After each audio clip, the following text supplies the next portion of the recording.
It's late. Andrew Neil late. But are you ready to be frightened? Let me tell you a story written by the ghosts and ghouls who wanted to lock us in the EU forever.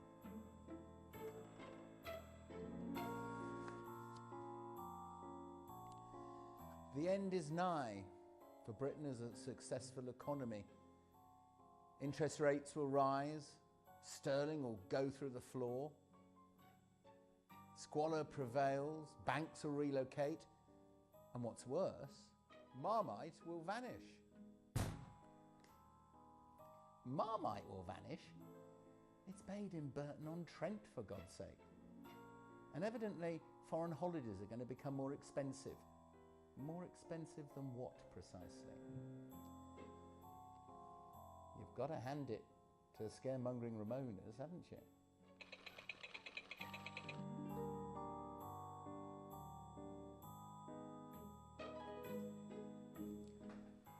Actually, the falling sterling is marvellous news for British exporters, and that means jobs, and that means profits, paying tax, building schools and hospitals. We're exporting 5% more cars than we were a year ago. This is a correction, it's not a crisis. And today we've had some marvellous news for the British economy. It grew 0.5% just in the last 3 months since Brexit, and that's roughly what was forecast before Project Fear took hold. Companies like Nissan are committing to this country, and if banks are planning to leave, it's because we have one of the most stifling regulatory environments on the planet, not because of Brexit. It's time to exorcise those Ramonas Brexit demons. This is a huge opportunity for Britain. We are a trading, investing nation. We were made for globalisation. That's why the third runway at Heathrow is so important. What we mustn't have is EU light, the single market. That means no control of our borders, submission to the European Court of Justice, and Brussels regulation. But we need access to the single market. We want to be friends with Europe. They need us, and we need them.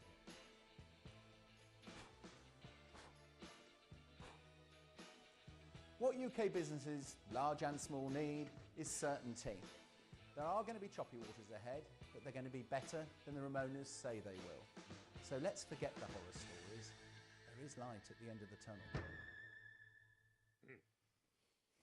Let's just hope it's not an oncoming train. Right, yeah, absolutely. Thank you to the very kind folk at Studio Cienco Gallery in Borough, London, for the opening the door to our trick or treat traders. Digby Jones joins us. Welcome to the programme. Thanks for having me. Alan, you were on the side of the doommongers. Do you accept that the short-term predictions have turned out to be far too gloomy? Depends who's short-term predictions. I thought the Treasury really overdid it, some of the stuff they produced. Because, of course, there's a process to go through. We're not out of the EU yet. No, but they made short-term predictions about the vote, not about being out. The actual words were about the aftermath of the vote, not the leaving itself. The Treasury words were our short-term forecasts on the impact of a vote to leave. Yeah. And what the Treasury says was it would fall into recession in Q3, that's the quarter just said, by either minus 0.1% or up to 1%. Well, OK, that wasn't me. I never used those figures. Well, who got the short-term predictions the Treasury right? But all that's over. I mean, we're still talking about Hold on a minute. These were important for the referendum. What I find strange is that the Leave side are kind of over-defensive about this. It's OK for Digby to have his sunny optimism. You should have had ELO's Mr. Blue Skies playing in the background rather than the doom music there. The point is elected politicians can't afford to be like that because, as Digby referred to, there is going to be some difficult times ahead. Are we going to stay in a single market? Are we going to stay in the customs union? Are we going to stay in both? We've not even got to the stage of invoking Article 50 yet. We won't be till next March. Alan. So this rerunning of the argument, the public have voted to leave the European Union. Of course, we have to leave just before I come on, are you telling me It doesn't matter that David Cameron said, vote leave and you tip us into an economic recession immediately. George Osborne said, we face a year-long recession, we'll lose 500,000 jobs immediately. The Treasurer I've already given you. The IMF said, vote to leave as a trigger to recession, minus 0.3. The Bank of England, this will increase the risk of recession. The OECD, it could in the short term take 1.25% off the GDP. All of that from your side, and now you're telling us none of that matters. No, I'm not saying none of that matters. My argument is that access to the single market is absolutely crucial for our exporters. My argument is that being a member of the customs union saves us an awful lot of problems in terms of country of origin. My argument is we have to find a way through this, which is the Prime Minister's job, and the Three Musketeers, joined by Digby now, is the fourth Musketeer. No, I'm not too sure I'm not D'Artagnan. And it's serious business. Anyone who tells me that actually nothing, there's going to be no effects from this. Alan, wrong. Incidentally, no, you need to let everything Digby you said, speak. actually, in that respect, I don't think I disagree with it. You know, all I'm asking for is there is this amazing GRS going on, isn't there? This great Remains sulk. And wherever you go and whatever you do, if there are Remainers in the establishment, they just can't seem to leave it behind. A good example is the Financial Times. The FT, which is a paper of record, quality reporting, on the front page, they almost delight. The BBC's another, actually. They delight in stories which say, there you are, told you so. And then the good stories, like today, Nissan, fabulous story. If you were working up there, great news. What's everything tonight? But, you know, oh dear, well, Mrs., you know. I mean, instead of saying, isn't this marvellous news? All right. But I think that's the purpose of my piece. Time to Alan, hear to be fair to you, Alan, you weren't going down that path. Time to hear from others. Alan is the wrong person to be the butt of this, because I agree. Because Labour members of Parliament know that in many of their constituencies, 70% of their supporters voted to leave. And so Labour members of Parliament have to begin their sentences, as Alan just did, saying, we accept what the British people said and we're going to leave the European Union. The people who are properly the butt of this are the establishment figures that you've mentioned, civil servants, business people, Bank of England people and so on. I absolutely agree with that. But I mean, just to take a very simple point about Nissan, our currency has depreciated, is it now about 15% against the More trade-related. more trade-related and against the dollar. So the very worst case scenario is that we would have to pay a 10% tariff on our exports. I think it's extremely unlikely.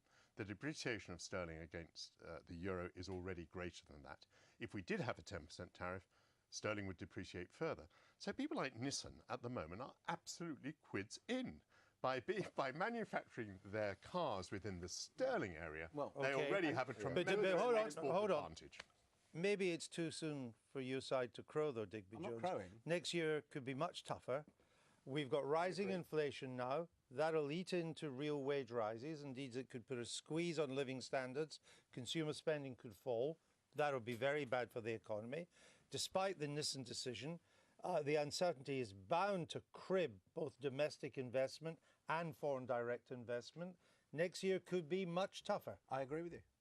And didn't I say in my piece, choppy waters? You know, of course. But neither of these things would happen if we'd voted to remain. But I believe that the British people, at the core of what they were talking about, was a word called sovereignty. It came out in words like immigration. It came out in words like taking it from the judges and all this in Luxembourg and everything else. But what they are actually saying, we want to control. We want our democratically elected government to control us, not somebody else from over there. Now, they have decided, almost subliminally, that there's a price to pay for that. You and I can have an argument about how big the price is, but anybody who tells you this is sunlit uplands in the short term are misguided. I believe the sunlit uplands will come in 5 to 10 years' time because we are such a globally aspected country. But also one has to take into account what is happening in Europe. I can't find many people who believe that the euro is going to survive. I mean, most of the argument is about whether the euro will collapse in 2 years. I think it will, because the Germans will. Well, except they'll never bail out Italy, that's for sure. And if the euro does survive, then it simply means that the enduring economic crisis in Europe will continue longer. Can I just because for as long as it does survive, Can I the just Greeks point and the out Spanish are in a terrible position. Despite the currency tanking, manufacturing was down by 1%. So these latest figures are entirely on the back of services. And also... And it's 0.5, it's 0.5%. It's better than predicted, but it's 0.2% down on the and also, quarter Alan, before. we have to be we left careful of the European. fact that So actually, there's nothing there to crow about in the sense that we've got really difficult times to go through. I wish that both of you used the word crow. I've not once used the word crow. What I'm trying to say is let's get this into perspective instead of the whole of the Ramonas saying, told you so. But the country's split, Digby. But the bit that can we just talk about the single market for a minute? Because why is it right that we can no longer be in the single market and that what we're left with is as much access as we can get to the single market? I think that's right, because if you're in the single market, when people say we want to stay in it, actually it's EU light, because what you get is you are in it and you get all the benefits. I'm not pretending there aren't any, but you submit to the European Court of Justice, you submit to Brussels regulation, and you have no control over your borders. When we were members, that was ELF. But that's single market. That is what the single market means. Yeah, that's because you have to have rules to ensure no one's breaking. You hear it every day, don't you, from people who voted to remain. From all those MPs who voted to remain, they say, all right, we honour the wish of the British people, we'll come out, but we'll be in the single market. Well, they might as well say, we'll stay in the EU. Do you accept, Alan, now, though, that having given the way the vote went, we can't be members of the single market now, but the job of the government is to try and get the best access it can get to the single market? Yes.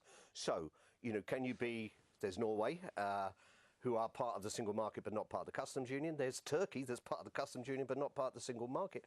And Norway, interestingly, in '92, when they had a referendum to say can't go in, they had a plan B. They created the European Economic Area.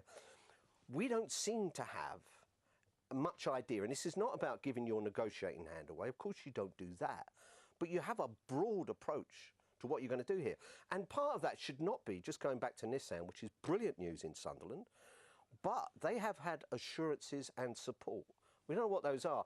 I would guess that if the worst comes to the worst, and there is the common external tariff, the 10%, that the government has said, we'll sort it out for you. We're back to subsidising the car industry. But just a minute, and so many people who commentate on this have never been in business. The last thing on earth that Carlos Ghosn and the rest of the Nissan board want is any assurances or anything that's happened with government to be made public knowledge. That you just don't do that. And the problem when you have people like I heard on Question Time tonight, oh, we have a right to know. We have a right to know what. Well, I didn't say that. But I'm saying they've had support and assurances. Tonight, an hour ago, that's exactly what I was saying. Yeah. Business isn't like. I just wish more people who commented on business understood what they were talking about. Why don't we have a right to know? It's our money. Well, how do you know it's any money? If it is our money, we have a right to know, don't we? I would suggest that when the time came, we have every right to know, and we should know, but not yet. It's so early. The trouble with democracy is that it expects instant answers. You guys have been in it more than I have. But it expects instant answers. If government's doing deals with big business... answers. This is a long haul. But if government's doing deals with big business, don't we want to know? Governments all over the world do deals with big business every but in a democracy you have a right to know. Well, they do deals with big business in that place, what's it called, the capital of Europe, Berlin, Brussels. They do that every day, don't they? Doesn't get around the point that we have a right to know. But it's not our money that's being spent at the moment. Well, you don't know. No, I we don't know. What I'm trying to say is we are commenting on something that at this moment we would expect, I hope, a government to be negotiating on in private. And the problem with democracy is it expects instant answers. All right, we're not going into problems of democracy. It's enough trying to deal with Brexit. Digby Jones, thank you very much. Pleasure.